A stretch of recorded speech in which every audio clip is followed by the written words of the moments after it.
Hello and welcome again. Thank you for joining the Boost Community webinar today for a sneak peek at our online introduction to adaptive leadership course. My name is Liz Colway and I'm the community manager on the Boost platform. I'm joined by my colleagues from the Boost team along with colleagues from our partner organization, Adaptive Change Advisors. It would be great to also know who else is joining us today. So when you get a chance, if you could share your name, organization or role, and location with us in the chat box. We'd love to know who's joining us today. So before we launch into introductions and overviews, I want to pause and just reflect on the current crisis that we're all facing in one way or another, the coronavirus pandemic. I know many of you who have joined this session are health professionals, and we thank you for your efforts in keeping your communities safe and healthy. Moreover, thank you for taking the time out of your busy schedules to participate on this webinar today. I hope that you'll find this course quite useful, especially as the pandemic unfolds. More on that later, but for now, I'd like to take a few moments to share a bit more about the Boost community.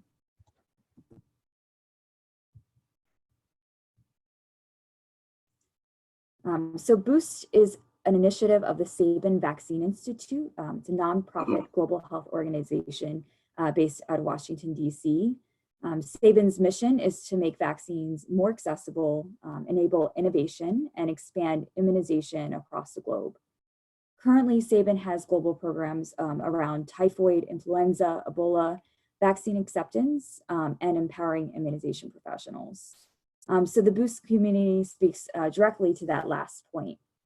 Boost was launched at the end of January this year as a revitalization of Sabin's prior network of immunization professionals called the IAIM network. With this new name came a new mission and approach to connecting and supporting immunization professionals around the world. So to accompany this change, the Boost team built out an online platform, which you can find at boostcommunity.org. To better facilitate the tenets of Boost, to connect, learn, and lead. I'm not going to go into the details of the platform during this webinar, but I do encourage you all to sign up for a free member account if you haven't done so already, to explore the site yourselves.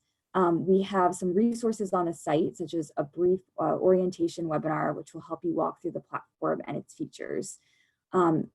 The one thing I will say is that there is a small learning group that is centered around adaptive leadership, which we'll talk a little bit more about later, which I would encourage you all to join. This is where you're going to get live updates about adaptive leadership and on the course itself.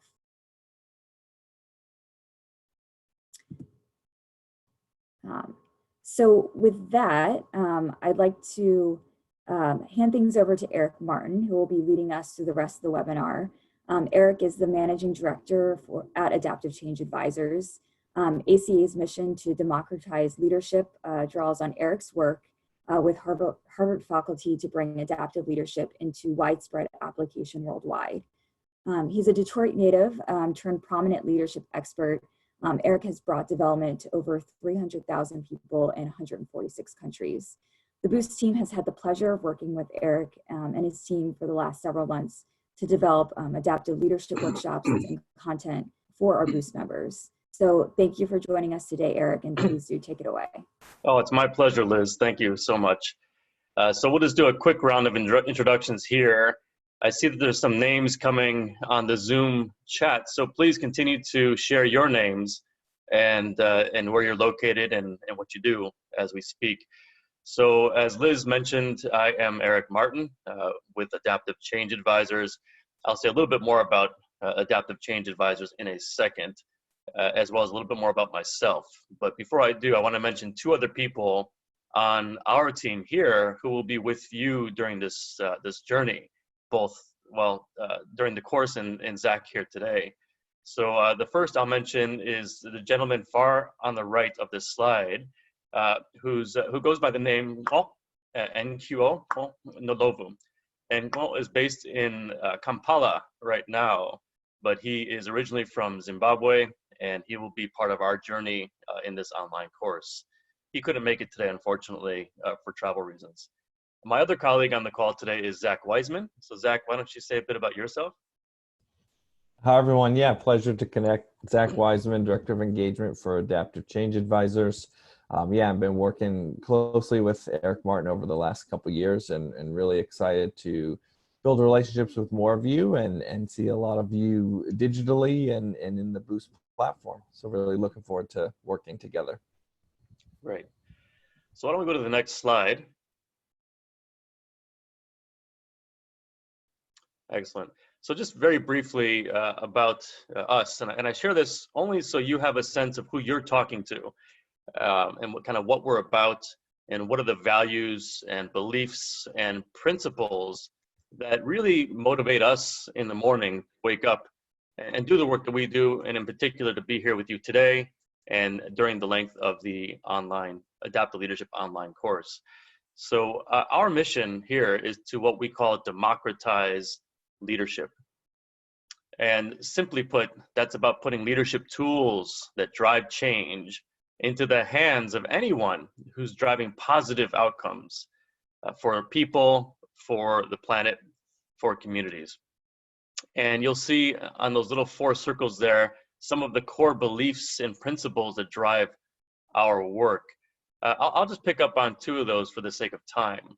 The first one I think is the most exciting, frankly, which is the idea that you and I and Liz and Zach and each one of us who work in any kind of organization, and frankly, even outside of organizations, have at least 5 leadership moments every day.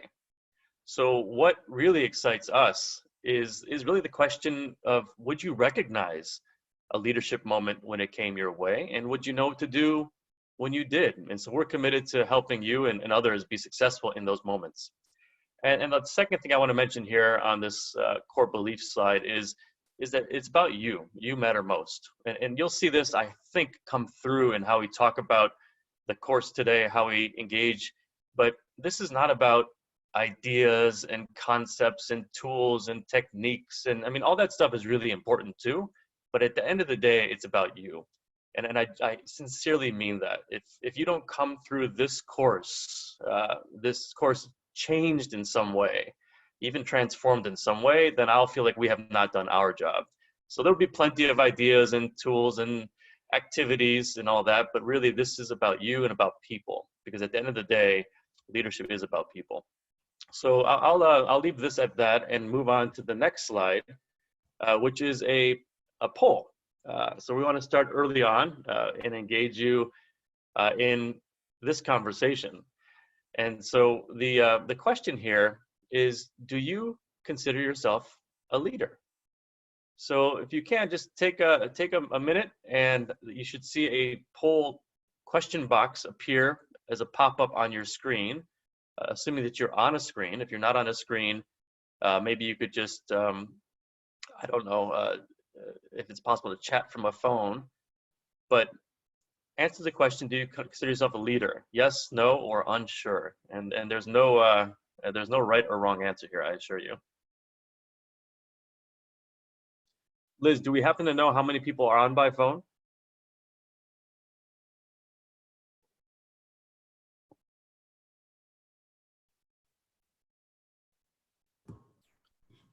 Yeah, I think we'll just allow maybe another 15 or 20 seconds, and then I'll Okay. close out the poll. Good.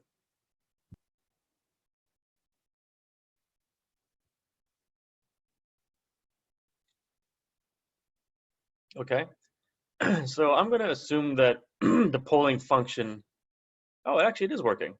That's great. I'm sorry, I thought I would see a live tally. Look at me, how entitled I am. So 13 people said yes. Nobody said no, nobody said unsure. The next question on this poll is, what characteristics does good leadership pose? So in the chat box this time, if you could just list, maybe it's a word, maybe it's a phrase. It doesn't have to be a whole essay. But whatever you're moved to write, what do you think, what kind of characteristics does good leadership require? So Denise said courage.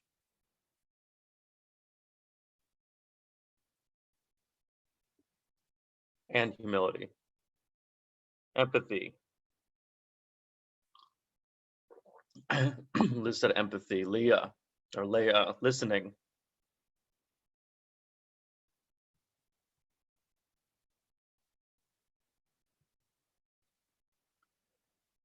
And their leadership is all about radical responsibility.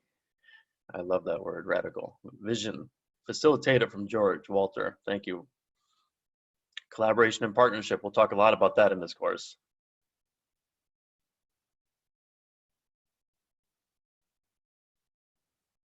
Great.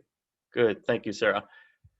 All right. So before we go to the next slide, I just want to comment on Fender's comment, radical responsibility. I'll tell you why I like that word.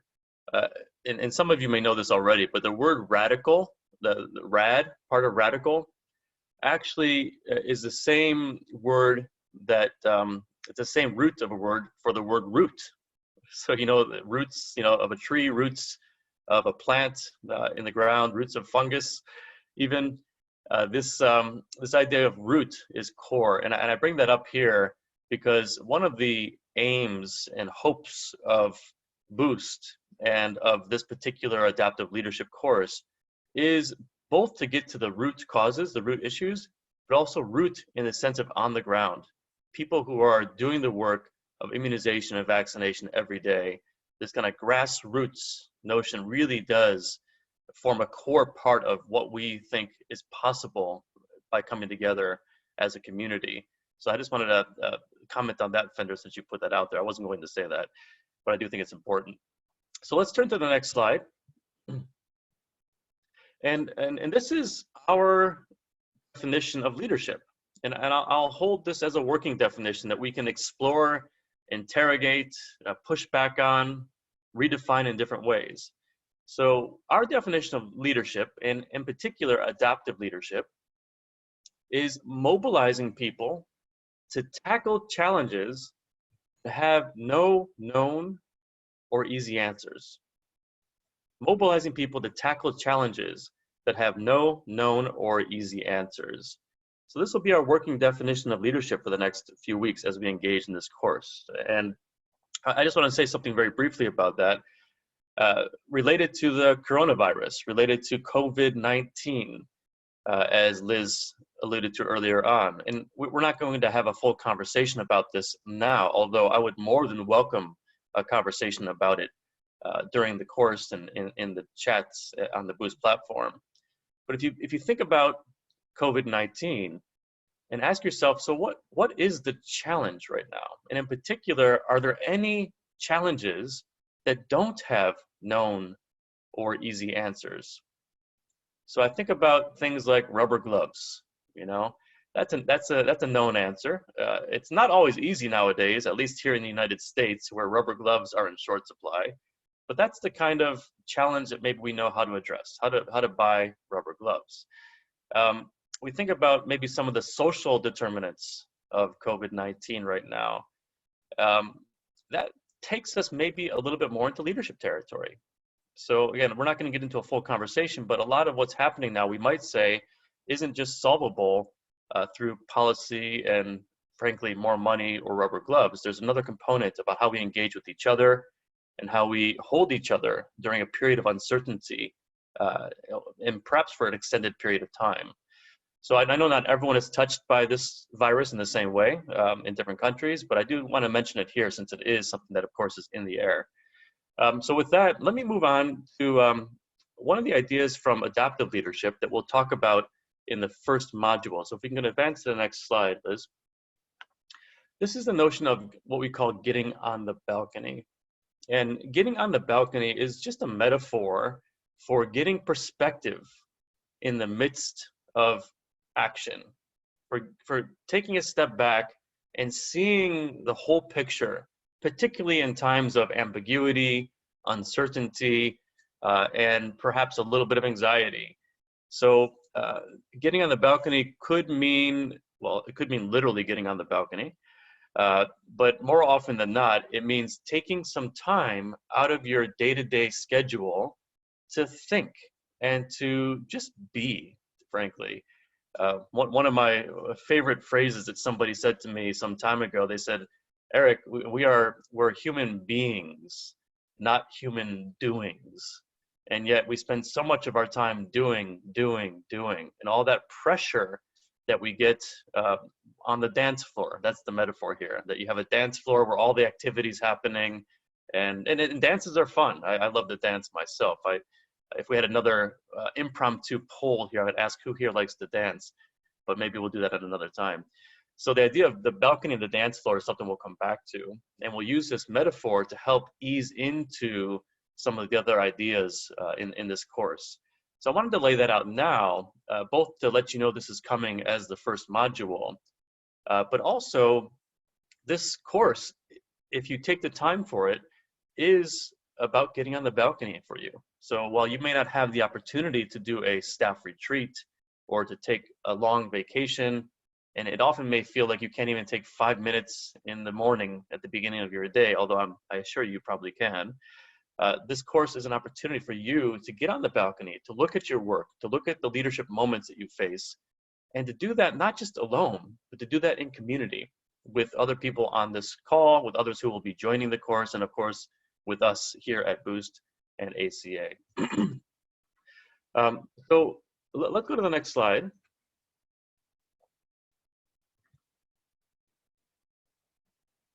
And this, having, in a sense, gotten on the balcony as a team here and spoken with many immunization professionals like yourself, and done a lot of research and talked to people at different levels of the immunization system, from ministry officials to people at a subnational level to people who are really working and doing the work every day, and others too, we've heard a series of challenges that people tend to face.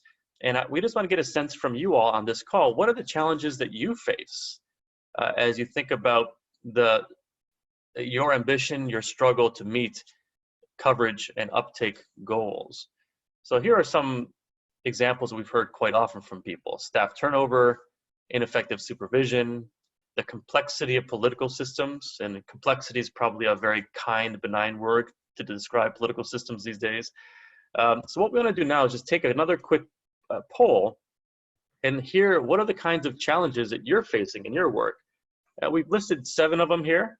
There's definitely more than 7.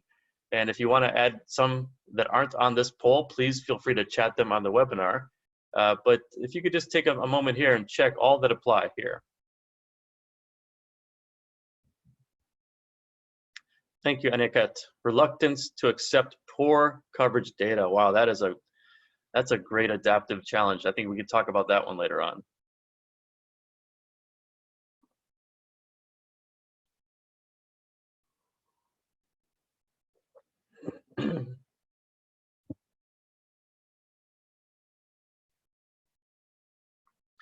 Okay, Liz, how much longer do you want to give it on the poll? Just maybe 10 more seconds. Okay.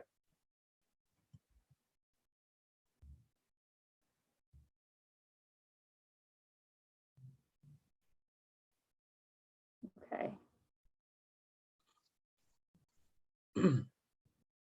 Political changes, 20%. Resource deficiency, 0. Well, that's surprising. Maybe it's a factor of who's on the call here today. Difficulty raising issues with appropriate protocols lacking, 7%. Turnover and staffing, 20. Unmet need to learn from others, 0. Okay, we'll wrestle with that one. Lack of supportive supervision, 20. And the winner here is aligning partner organization interest. That's fascinating. Yeah, that's going to be a really good challenge again, an adaptive challenge that we could talk about on this call, on this course. So if you can close that poll, Liz. What I'd like to do now is just give another very brief preview about some of the ideas we'll be learning and, more importantly, applying through the online adaptive leadership course. So I talked about leadership in leadership moments, and I talked about leadership being something that you do. It's the act of mobilizing people to tackle challenges that have no known or easy answers. And what that implies, if you really take that on board, that leadership is a behavior, that it's something that you do, it's not something that you are, that it's something that you don't do all the time, frankly, because there's other work you need to be doing other than mobilizing people. What that means is there's a different kind of work involved in leadership. And I use the word work because many people think of leadership as a set of characteristics, having a great vision, being bold, and these are all really important. Courage is very important. Some of the things we heard on this call are very important, and they are resources, they are tools for leadership. But the actual work of leadership, what you actually do is quite different than who you are. And as this slide shows here, the work of leadership kind of hits you in two places: in your head, above your neck, and below your neck, which is in your heart and your gut. And so we'll talk a lot about that in the course, but I want to just land this idea right now that if you find yourself stuck in your head, if you're learning concepts, if you're convincing people analytically, if you're trying to push data, to Aniket's notion, it's probably important work to do. It just might not have anything to do with leadership. Whereas if you feel like you or others are in this space below their neck, where there's an emotional resonance, where there's an emotional reaction, where people are maybe even angry or upset or frustrated or excited in a way, that might be a sign that we're in this space of adaptive leadership. And that's where this adaptive change really takes hold. And you'll see on the right-hand side here, we have this little 2x2, and I promise we won't throw too many 2x2s by you. But this one I thought it really kind of captured this idea of what the work of leadership is. And so on the left hand, you see the work of leadership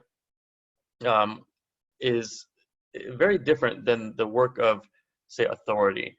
And what this chart shows us is that the top there is kind of the typical view of leadership, applying your current know-how, your expertise, deferring to people who have power and authority. At the bottom, the leadership behaviors, that adaptive change, is about learning new ways, both new ideas, but also new ways of working together. And this idea that the people with the problem are often the problem, and they are the solution. And that's why it's important to mobilize people and involve them in the work of leadership, not just doing it on your own. So, so again, a lot more to say. I just wanted to put that out there. And then one more idea before we then move on to hear from a participant in one of our recent adaptive leadership workshops. So can we go to the next slide briefly? And this is the idea between technical problems and adaptive problems. And I'm mentioning this here, again, not to teach it, but because the workshop participant who kindly recorded a short video for us is going to speak to the language of technical and adaptive. So you can look at the list of items here of the kind of the characteristics of technical problems and adaptive problems. But I want to give you an example. And the example I'll use is, well, it's the broken arm. So if somebody had a broken arm, and I've had quite a few. My daughter had one actually just the other day. She fell out of the tree right behind me. That's what we call a technical problem. There's a cut and dried solution, a best practice, right? It's a cast that you put on your arm. There's an authority or expert, in this case a doctor, who can solve it. The change is only needed in a couple of places in her wrist, right? That's where the bone needed to be reset. And although it was painful, she was very happy to have the cast put on. And this is, of course, a solution that's used all around the world. It's generalizable. So that's a technical problem. And most problems we face are technical. And that's a good thing because we know how to solve them, or we can access an expert, a consultant even, or somebody who has a lot of experience who knows how to solve it. Adaptive problems are quite different, and they're everywhere.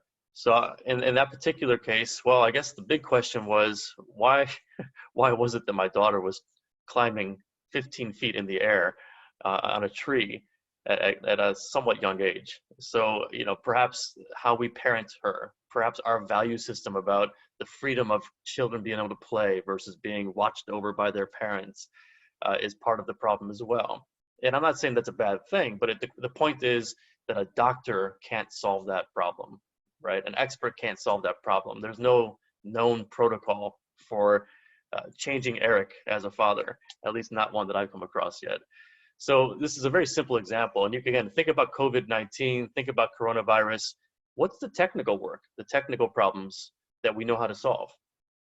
And then what else might be going on where the solutions are not so ready, where the solutions actually reside within society, within communities, where the people with the problem are the problem because they won't keep, say, from spreading the virus by going out and alone. And you can't just logic them. You can't just show them the exponential curve of the coronavirus growth and say, oh, you're right, I'll change my behavior now. So anyway, these are really present in all aspects of our life, and we're going to use the course as an opportunity to dive into some of that. So that's really all I wanted to share by way of two of the concepts that we'll be talking about in more depth. And what I'd like to do right now actually is play a short video of a participant in one of the more recent courses that was held in Addis Ababa. And this is about a 3-minute clip. I'll have to hop around a little bit, and his voice is very quiet, which I love actually. So we're talking about leadership, and many people think about leadership being about bold and this kind of strength of character. And I think you'll see this gentleman here is very strong, but so quiet. And so I say that only because you may have to really push your headphones close to your ears or step into a quieter room if you can as you listen to this video. So we'll do this for a few minutes, and then I'll turn it over to Zach to say a little bit more about the course, and then we'll do some Q&A to begin to wrap up in the next half an hour. So Zach or Liz, can you cue up the video? Yes, I'm doing it right now. Thank you everyone for your patience. This might take just a second.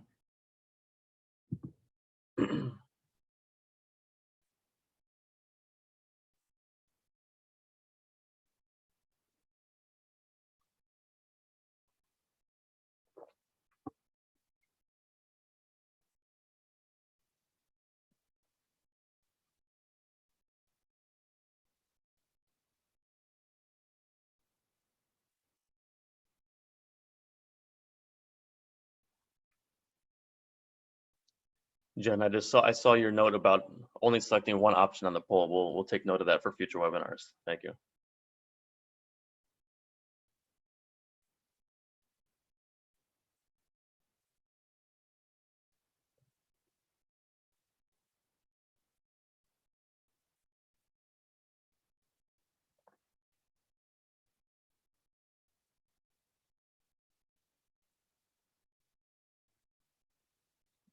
We can't hear the volume, Liz.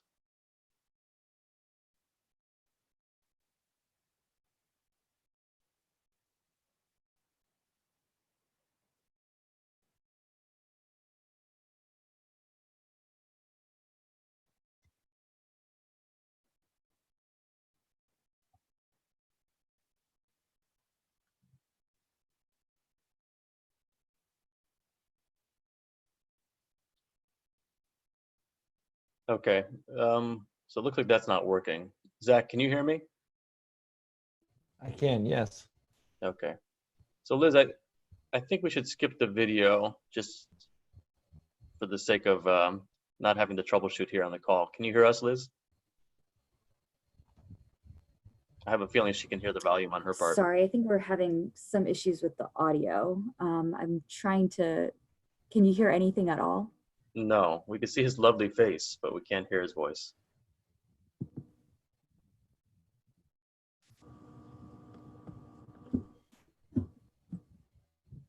Can you hear anything at all or no? I can hear a humming, perhaps from your computer, but no volume just yet.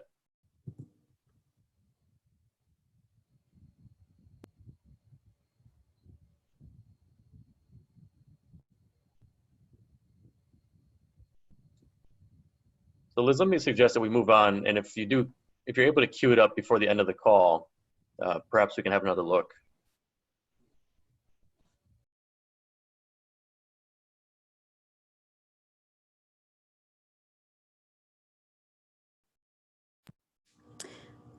Sorry about that. I'm gonna try just one more time to see if Okay. I can get the audio working.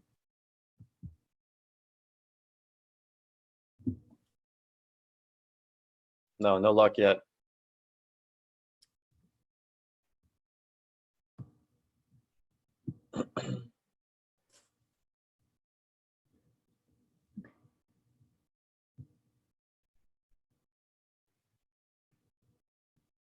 No.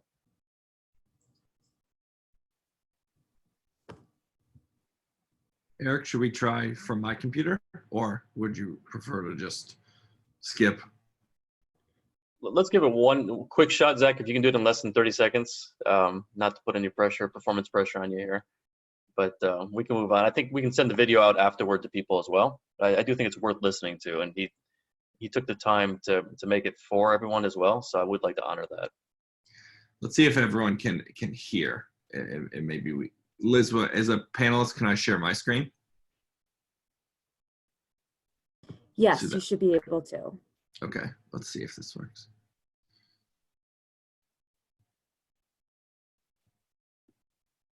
Liz, stop sharing your screen real quick, and then I think it'll let me switch over. Okay, let's see. There we go.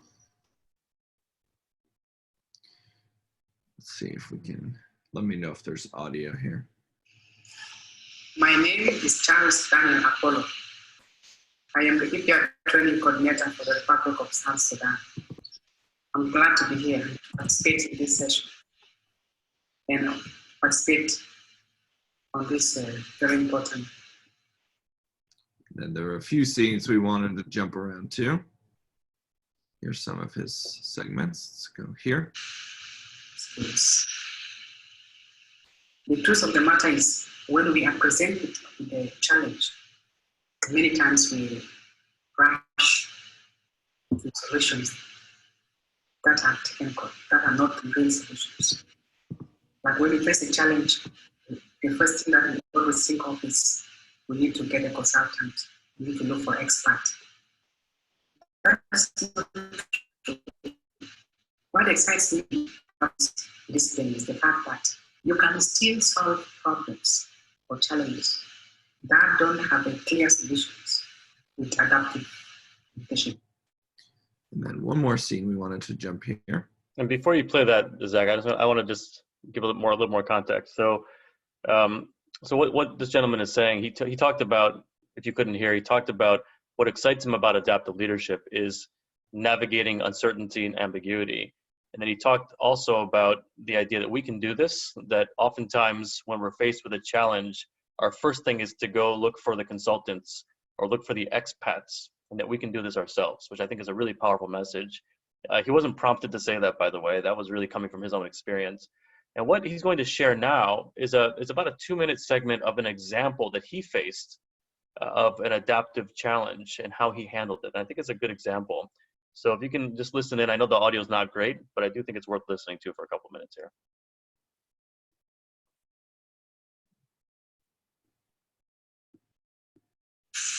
It's about the example of a problem that I had to face, that I solved it by using adaptive leadership skill as opposed to technical. Early this year, I deployed because I'm a training coordinator. I selected facilitators, I deployed them to go and facilitate in the state.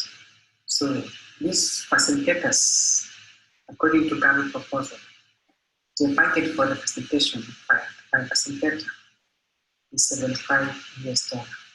So each partner is supposed to pay this money to this facilitator.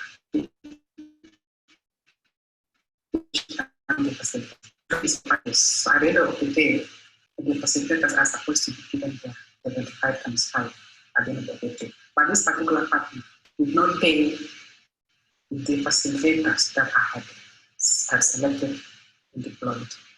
So in the end, the facilitators presented their grievance to me that they conducted the training, but they have not been given on. They were complaining.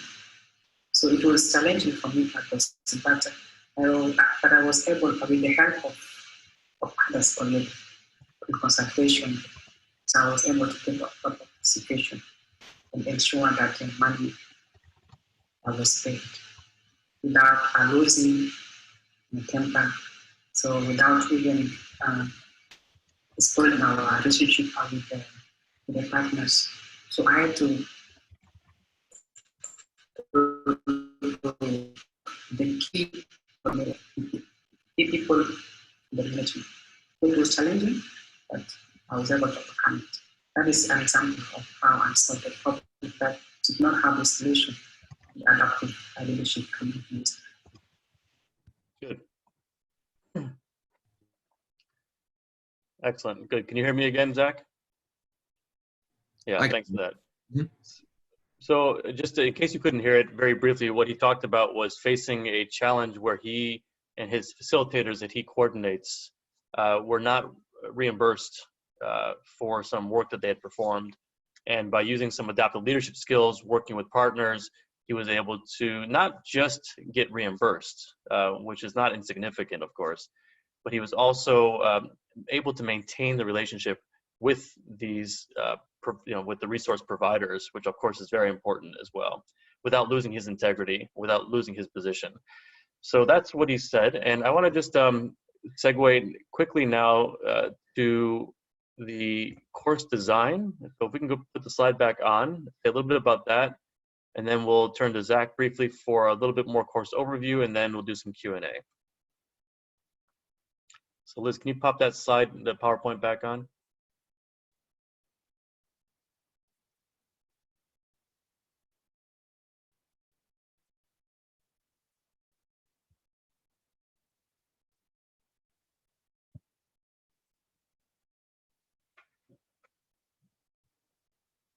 Or Zach, if you have access to it, could you do that? I'm not sure if Liz can hear. Oh, she lost her connection, said Jen Siller. Okay. Zach, can you pop in that PowerPoint? Yep, let me pull it up real quick.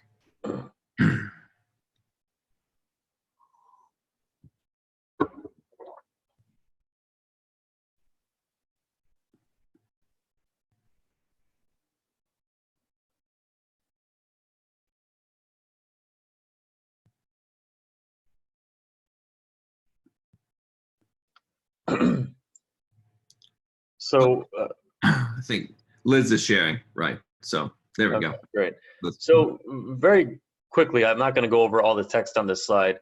There are three ways that we're going to engage in this course together. The first is making it practice-based. And what that means is that you are going to work on your own challenge. And again, we'll help you identify one early in the course. And this will not be a lecture. This will not be about sitting in a virtual classroom taking notes and memorizing concepts. And that's because as adults, we learn best by doing and practicing and using the ideas. So you'll be encouraged to do a lot of that. There's actually a principle when it comes to course design and leadership development of, they call 70-20-10. So 70% is application, actually doing the work, using the ideas, learning, failing, iterating that you would do. 20% is the relationships with peers, with mentors, with others. And then 10% is the actual teaching time from the experts. So 70-20-10 is a good model to think about if you do any kind of course design. So it'll be practice-based. Peer learning, I've talked about. One of our hopes for this course, beyond the tools and techniques of adaptive leadership, is to help develop a comfort and a skill and a norm for peer learning. So you can support each other and also support others in your teams, in your communities, in your organizations with peer-based learning. And that's particularly important in moments like COVID-19, where perhaps we can't be together physically, but we do need to hold together as a community. So we'll do a lot of peer-based learning. And then lastly, the 10% piece is the idea of having some kind of expert engagement. So we'll be available for question and answer questions and periodic webinars to help move that forward. We got a chat here from Liz. Can hear audio. Can other person? Okay. So with that, let me turn over to Zach for a very quick run through on the next steps with the course, and then we will get some Q&A from you all if you have any. Zach, over to you. Yeah, thank you, Eric. Yeah, Liz, go ahead and go to the next slide if that's working for you. Yeah, so as Liz mentioned earlier at the beginning of the webinar, we're looking forward to engaging further with everyone online in the Boost community. And there's specifically a learning group, Introduction to Adaptive Leadership, that will really be posting and engaging with you all to learn more about these concepts that Eric very graciously walked us through and alluded to a little bit today. We will be offering some introductory level workbooks that you can work on your own time, as Eric mentioned as well. So a lot of this coursework takes place in the private group. Again, so if you're on the Boost community, great. And then you can find the Introduction to Adaptive Leadership Learning group. And if you're already in the Introduction to Adaptive Leadership Learning group, that's wonderful as well. And you've hopefully seen a few of our posts there. And as we post resources and the workbooks, a lot of these courses can be, taken on your own at your own pace. You're happy to work as teams.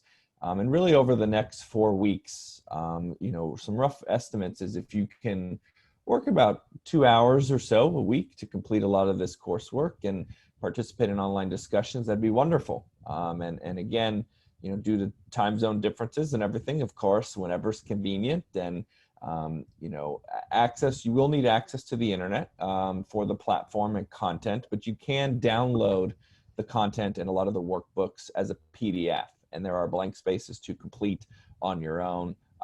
If you have access to a printer and want to print, or if you want to view the PDF on a computer or a mobile phone and fill in the blank spaces, take notes in a notebook, you're more than welcome to as well.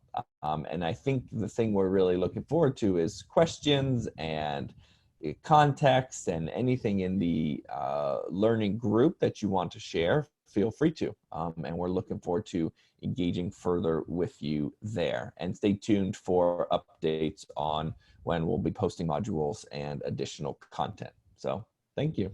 Thanks, Zach. So let's open it up for question and answer right now. We'll skip the poll for now, Zach, or Liz. And I don't think we'll need the full 15 minutes, but we do have time reserved for any questions you have about the course, the schedule, the ideas. If there's anything else that's burning on your mind right now or in your gut that you want to put out there as a question for us all to consider, that's something we could take into the course. So whatever's on your mind right now. And I see we do have a question here. When will the course begin? Or do we start on our own time and schedule? So Zach, do you want to take that question? Sure, yeah. So we have the introductory, in the Introduction to Adaptive Leadership group, the first workbook and module is already posted in the Resource Center. It's a bit challenging on the platform to find, but we can provide some direction on how to access. So the first module is already posted in the community, so you're welcome to view, download, and start there. And then we'll have that running for the next couple weeks. But we'll be posting on set timelines so everyone is a little bit clear on A, how to access, and B, kind of the pace at which we'll be going. But you'll have access to that for a long time and definitely the next couple weeks. We have another technical question about the platform for Liz or Zach. So currently, this person gets a weekly digest for all of Boost. Can they set it up specifically for updates happening with this learning group, the Adaptive Leadership Learning Group? Yeah, sure. I can definitely answer that question. So the answer is yes. You can go into the settings in the Boost platform. It's in the upper right-hand corner of your screen. And you can choose if you want to receive updates from any of the small learning groups that you're currently subscribed to or that you've joined. Great. Are there other questions about the platform or the concepts or anything else that's on your mind? We'll leave it open for another minute or so, or another few seconds. Let's say another 15 seconds.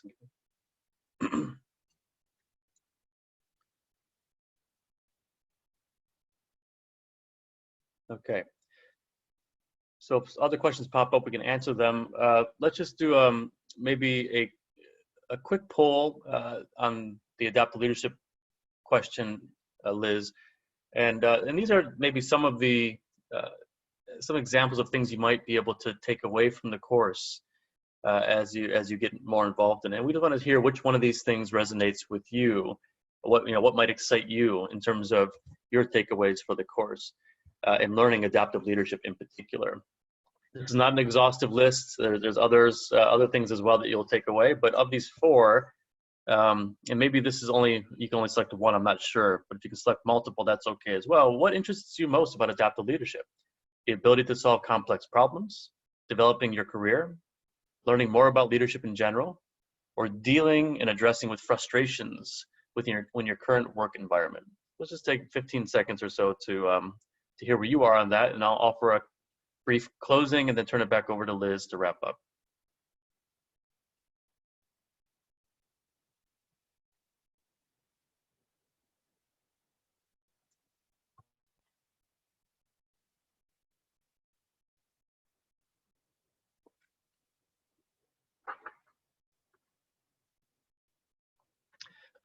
Complex problems by far, yeah. Dealing with my career, learning more about leadership in general, and frustrations within the current work environment. Terrific, good. So we're all tracking. Let me just offer one closing thought, again, on the moment at hand, and then turn it over to Liz to wrap up. We'll be finished before the hour. So I would say at least half of the work of leadership is keeping people's attention on the adaptive challenges when they would much rather go to the technical work. In fact, one of the biggest wastes of time and resources in organizational life is putting a technical fix on adaptive challenges. And so we think we fixed it, and then it comes back. We think we fixed it, and then it comes back. You could think about SARS and MERS. I mean, not that it's an entirely fair analogy, but there are underlying issues, even solutions that often go unaddressed because we've solved the problem at hand and we move on to business as usual.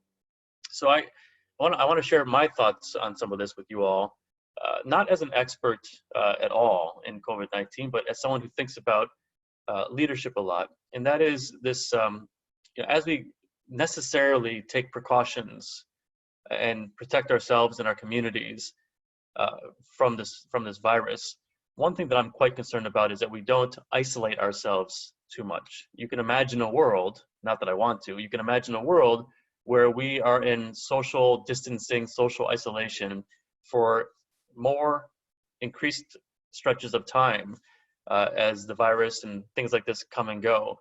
And I don't think that's a world that I want to live in, and I wonder if you would as well. So while we do need to take necessary precautions, and I'm not advocating that we don't, I just want to kind of hold up this question of what kind of world is it that we want to live in? And are there other choices we can make around building community, helping each other, and extending a generous and understanding heart to each other? Because everyone has a different point of view on what safety is in this moment, and the day-to-day decisions are uncertain and unclear. And I've seen in my own life, my own neighborhood, how people can quickly get into blame, accusations, and I think that further erodes the community. And I think if we're going to address this and other challenges, we need to hold together at that level and really democratize leadership in the sense of acting at a local level to hold each other through a period of uncertainty. And we need trust and relationship, obviously, to do that. So that's my invitation. I don't mean to preach at all, but I do think these rare moments that we have in the middle of a crisis to talk about these issues, it's important to not just talk about the technical work. So thank you all for your time amidst, I'm sure, a very busy schedule. I can't imagine a more important time in this work of leadership, in the work of immunization and vaccination, to be talking about leadership. This is really auspicious in many, many ways. And I just so look forward to seeing you all and engaging with you all online and hopefully even offline at some point as well. So with that, Liz, I'll turn it back over to you. Great. Thank you so much, Eric. And I think you've left us all with a lot to think about, and hopefully to continue those conversations, on the platform. So just a few next steps. We encourage you to visit boostcommunity.org, again, to sign up for the online community. In order to join the Introduction to Adaptive Leadership Learning Group, you'll just have to toggle from the top. There's a main header called Learn and Lead, and within that you'll find the learning groups and then specifically the Introduction to Adaptive Leadership group. And as Zach mentioned before, you can download the latest adaptive leadership resources in the group, and again, continue the conversation that we've started today. So thanks again to Eric and Zach, and thank you all for joining us today. We look forward to talking to you on the Boost platform. Bye, everyone. Thanks, everyone. Bye.